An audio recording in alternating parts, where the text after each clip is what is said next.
Hey Jennifer, got a sec? There's something I've been wanting to chat with you about. So, have you had a chance to think more about what we discussed earlier? Just wondering because I'm still waiting on your answer.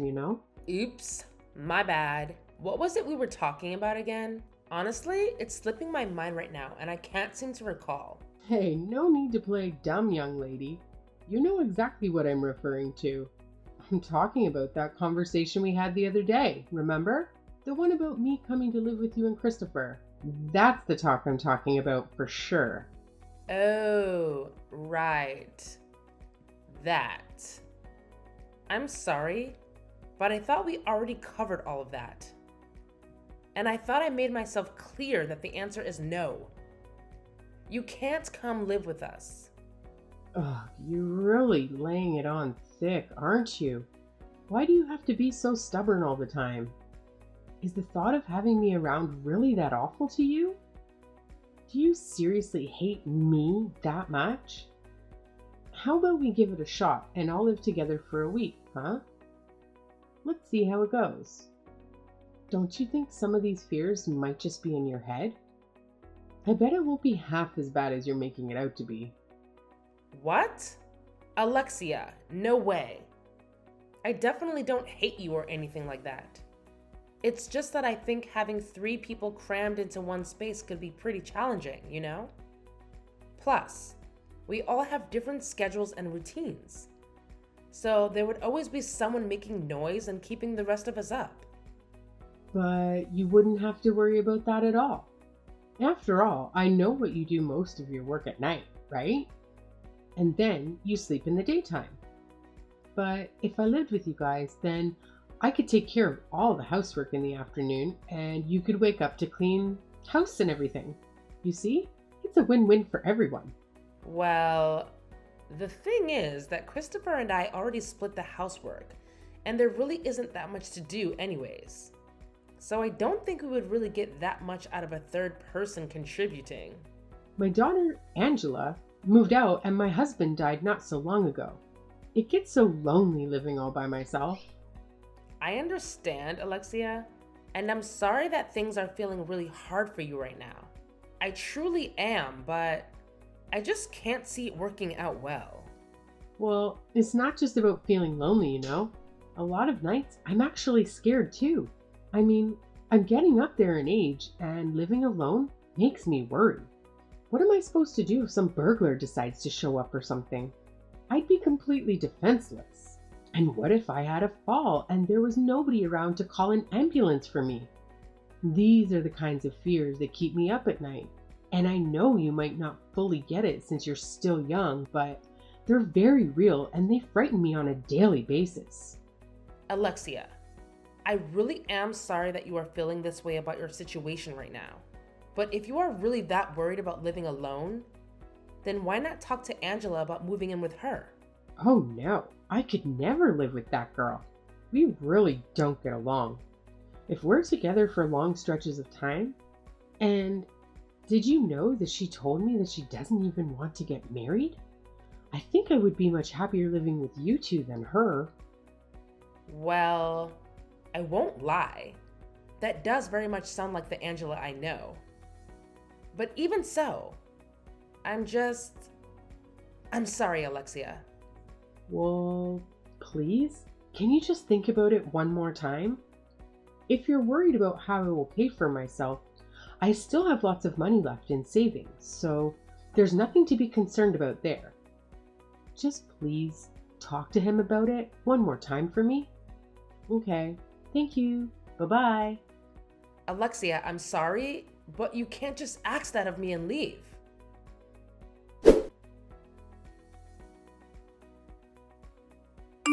Jennifer, I just got a text from Christopher, and honestly, I'm super confused right now. He straight up told me that he still doesn't want me to move in with you guys. I gotta ask, why didn't you try to persuade him to change his mind?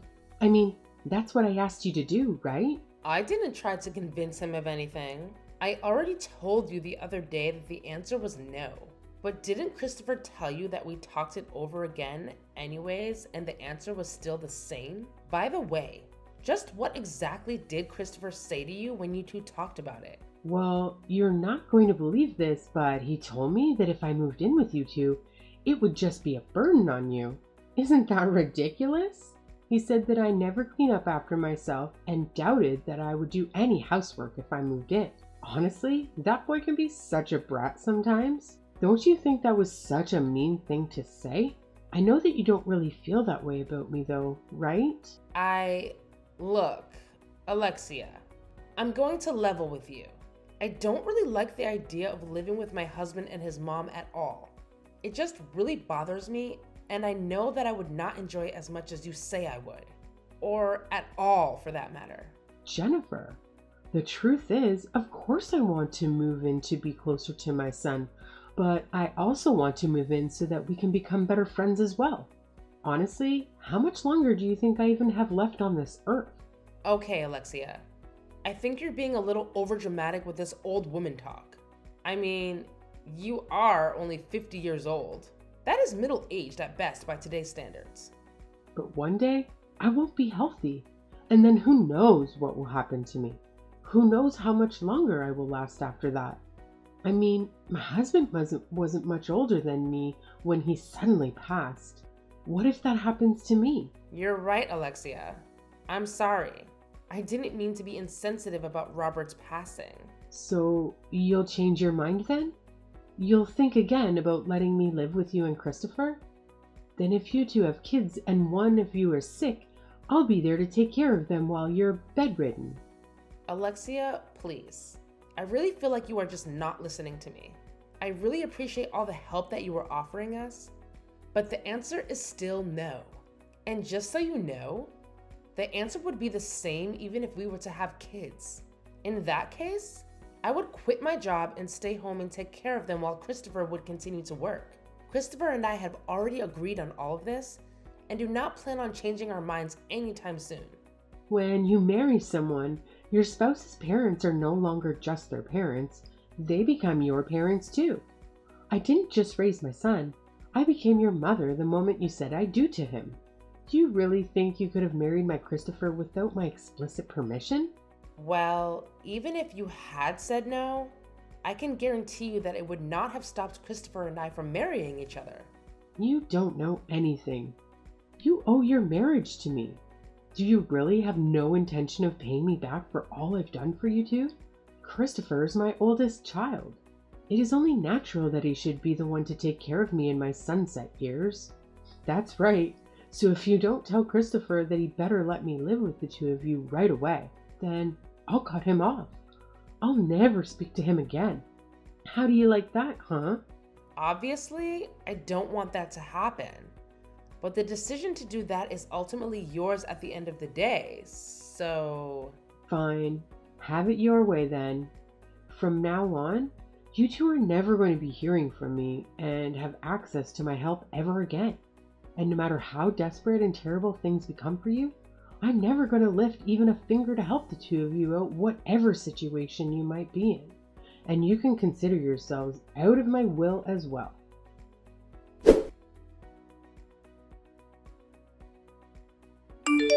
Hello? I'm terribly sorry to message you like this suddenly. This is the number for Jennifer Johnson, correct? Sorry. Is this Alexia? Is something the matter? Why are you talking to me like that? Again, terribly sorry to be messaging you like this. Yes, this is the number for Alexia Johnson's phone number.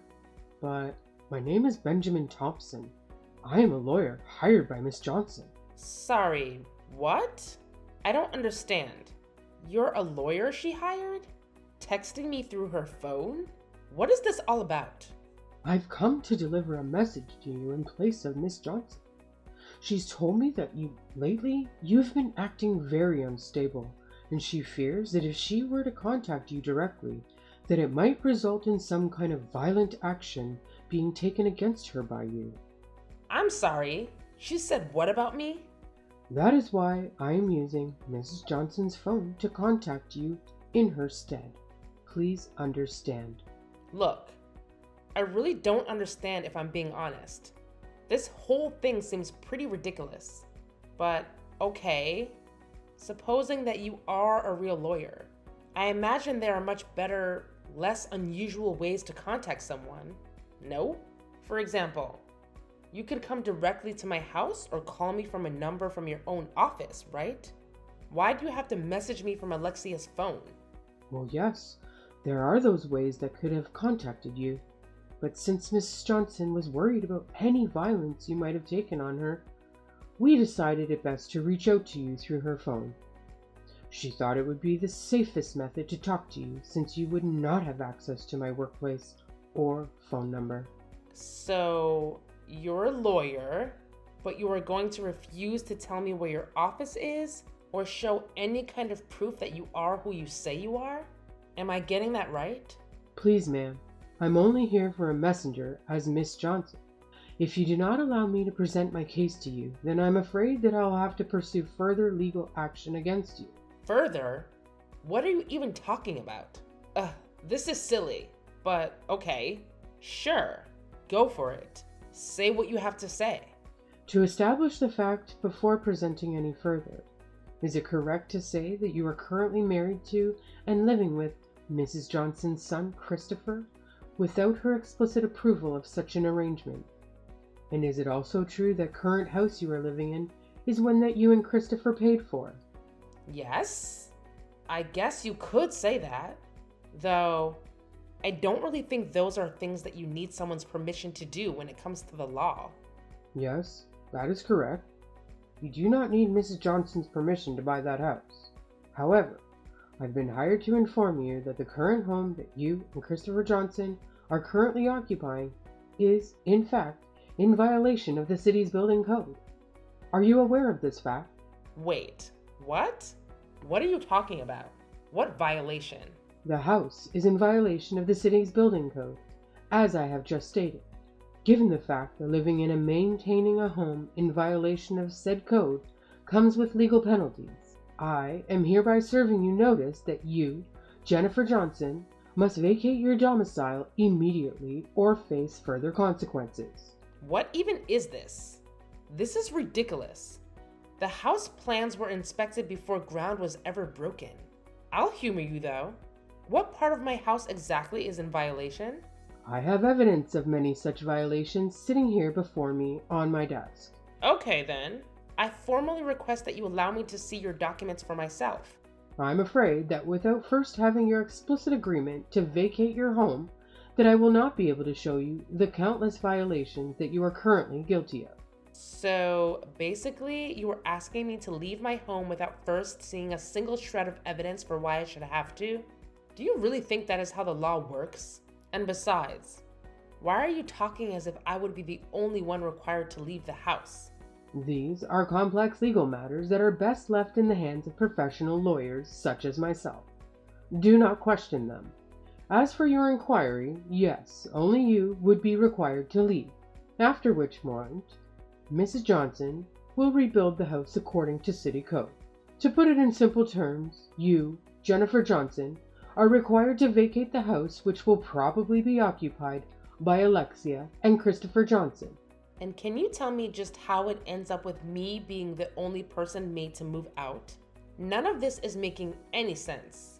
If I am understanding the situation correctly, the deed of the house is currently in your name, correct?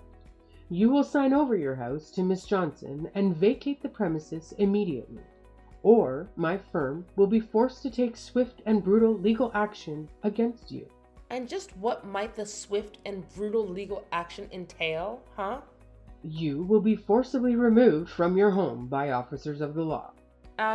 You do realize that this whole lawyer act you've been putting on is just absolutely ridiculous, don't you? This is no act. I am very serious lawman, and the law is not to be trifled with. I have been hired by Miss Johnson to protect her interests and the integrity of the law, and I take my job very seriously. I see. I'm so sure about that. You are hereby served with a 1-week notice to vacate the premises. If you have not done so in the allocated period, then I will be forced to begin preparations to have you forcibly evicted. Thank you for your cooperation. I'm sorry, but this whole thing seems a little one-sided to me. Isn't there supposed to be a chance for me to state my case? You can't just say, "Thank you for your cooperation," and disappear. If you have any qualms about the facts of the matter that I have presented to you here, you are free to bring them up in a court during a civil trial. Are you seriously trying to challenge me to take this fake lawyer to court? Is that really what you want to have happen? I am merely informing you of your rights to a fair and impartial trial under the law. Though I feel it is my duty to warn you that cases like these are usually quite long and very costly. After all, the blame for all of this does lie solely on you. It is my professional opinion as a licensed and legitimate lawyer that this is the case that you simply cannot win. I see. Well, in that case, you do what you have to do, and I will do what I have to do. How does that sound? Should I present that as your answer to Miss Johnson, then? I am sure that you are quite busy with your work, so please take some time to think about it a bit further on how you would like to respond. And if you change your mind, feel free to get in contact with me at this number.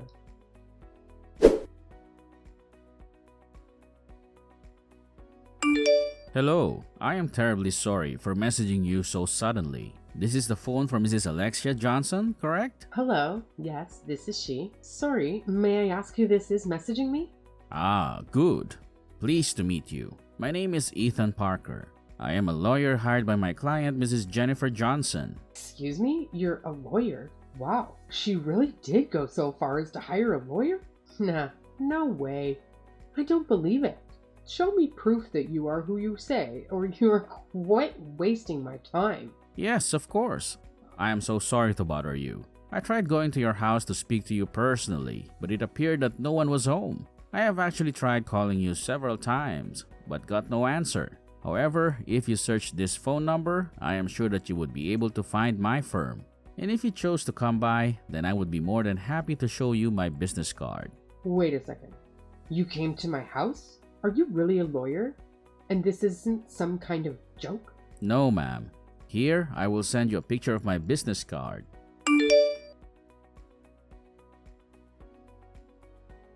I hope that serves as enough proof for you. Wow, so you are a real lawyer. Sorry, I just really didn't think that Jennifer would have gone so far as to hire a lawyer. Well, if I understand it correctly, you were the first to approach my client with a lawyer that you hired. In fact, that is what I would like to discuss with you today. Oh, right. So, then what about it? What would a lawyer like you want with me? Well, I had a couple questions about the lawyer whom you had contacted my client. I was wondering if you might be able to share with me the name of his firm. Well, I couldn't share information like that with you. Oh well, may I ask why not? Why not? My lawyer asked me not to. Lawyer's code or something like that. Pardon my saying? But I don't think it is that you don't want to tell me. I think it is rather that you can't tell me. The reason for that being because your lawyer doesn't actually exist. Is that correct? Excuse me? And just what is that supposed to mean? Of course I have a real lawyer. What is this really about? Quit messing with me. I am sorry, but the only information that you have given about your so-called lawyer is his name. And yet, you can't, or refuse to provide any way to contact him or even where he works. I am sorry to say, but if that is all you can provide, then I do not think that you really have a lawyer at all. Well, that was just because my lawyer told me that. I didn't have to give anyone that kind of information. Well, that may be all well and good. But the fact is that a lawyer should not be giving you that kind of legal advice. If a lawyer refuses to show any proof of their certifications, then I really do not think that that is a trustworthy lawyer. Okay, I've had just about enough of this. Benjamin Thompson is a real and legitimate lawyer. Of course he really exists. I have had just about enough of this silly little game of yours. I am afraid that this is simply not true. He does not exist. And just how do you know that? Where is your proof that he doesn't exist? Well, okay, if you say so. But if he really says that he is a lawyer, then please tell me how I might reach this Mr. Thompson. But I've already explained to you that I can't do that. I promised him. I just can't. Mrs. Johnson, are you aware that impersonating a lawyer is against the law and a criminal offense? What? What are you trying to imply? I am saying that impersonating a lawyer is against the law and has consequences. And while they may not be as serious as other crimes, the fact of the matter is that it is illegal for someone to pretend to be a lawyer when they are not. Do you need me to explain this to you any further? Wait a second. Just hold on. Okay, I get it. So I guess the secret is out, huh? You figured out that I was just pretending to be Benjamin Thompson. Yes, in fact, it was not that difficult to parse out at all, if I am being honest. But I had a good reason for doing so. This has got to matter, right? Jennifer and my son, they built their house in secret and I felt threatened. Do you understand what I'm saying? No, sorry. I'm afraid that I'm not really following you. Well, that's okay. Wait, I got it. What if you become my lawyer instead? I can pay you with the money we get when we sue the pants off of Jennifer. If you help me, I'll promise that I'll make it worth your while. You'll be rich. I'm afraid that I will have to pass on that offer. I was hired legitimately by Mrs. Johnson and I have no interest in working for a criminal lawyer impersonator such as yourself. What? Just who do you think you are calling me a criminal? I am calling you a criminal, of course. And I do plan on reporting you both to the state bar as well as the police. Okay, wait, please. Just hold on. You don't have to do this. Do you really have to get the police involved? Surely it isn't that serious. I just wanted to scare my daughter-in-law a bit for the way that she and my son were treating me. But I didn't know it was a crime. It was just a big misunderstanding. I am sorry, but this isn't a problem that will simply go away just because you didn't know that what you were doing was a crime. Okay, fine. I get it. You drive a hard bargain, but I'll pay you 3 times. 3 times whatever Jennifer is paying you to make this all go away. Then you can come and work for me and we can go after Jennifer together. I don't want or need your money, Mrs. Johnson, and I certainly will not let by myself be bribed into becoming your lawyer. In fact, I intend to prosecute you to the full extent of the law for what you've done.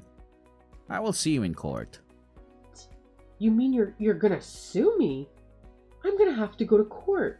But why? I didn't even do anything really. You stopped me before anything really bad happened. I heard that you threatened my client with forced eviction from her home under false pretenses of a violated building code. And yet, my client, Mrs. Johnson, tells me that you failed to show any proof of these alleged violations. I'm afraid that in such a case, I am really left with no other choice but to take you to court. But I'm telling you that there's no need for all this. It's just a misunderstanding. I was only trying to scare her a little. Isn't this all too much? I mean, I don't even know anything about the building code. I was just coming up with something so that I could make her feel a little pressure. Is that really worth taking someone to court? Well, I can assure you that there are no building code violations whatsoever present in the home of my client. And for your information, typically after a building is completed, it is inspected to make sure that everything is up to code. Then, the owners are given a certification of inspection along with a deed. And that proof includes a date by which they should have their house inspected next. Well, I don't really know what any of that means. And some help that does me now. What am I even supposed to do with that information? I mean, I don't even care about the building code or anything like that. I was just trying to make Jennifer and my son get a divorce so that I could move in and live with him. Well, I am afraid that any chance of that happening is well behind you now. I have talked to both Mrs. Johnson and her husband, your son Christopher, and they have both said that in light of all these events, they want to completely cut their ties with you. Of course, it is far beyond the reach of the law to actually enforce something like that. But they have both said that they wish to renounce any inheritance that you might have left for them. They also wished for me to tell you that if they find you near their house, following them in any sort of way, or trying anything like this ever again, that they will file for a restraining order against you. Wait, please? What did I even do? This is all too much. I mean, honestly, I didn't even do anything. Besides, I'm their mother. They can't just throw me away like this. It's unacceptable. They can't do this to me. I am merely their lawyer and passing along what they wished for me to tell you. I don't really have any control over the situation at all. But then, well, can you tell me what is going to happen to me? Well, you might be arrested for what you've done, or you might get away with justifying. To be honest, I can't give you a clear answer without seeing how the case develops. You can't be serious. I'm Christopher's mother and Jennifer's mother-in-law. I'm practically her mother too. They can't do this to me. You keep calling yourself their parent, but I am afraid that even if that were true, that still does not mean that you can do whatever you would like. Even children have rights. And the fact of the matter is that what you did was a crime. But I didn't know. How could I even know something like that was a crime? Well, whether or not it will be treated as a crime is ultimately up to the police in the state bar, not myself. But either way, I hope that you can take some time to reflect deeply on what you've done here. Please, wait. You can't just leave me like this. I'll have nowhere to go. You have to help me.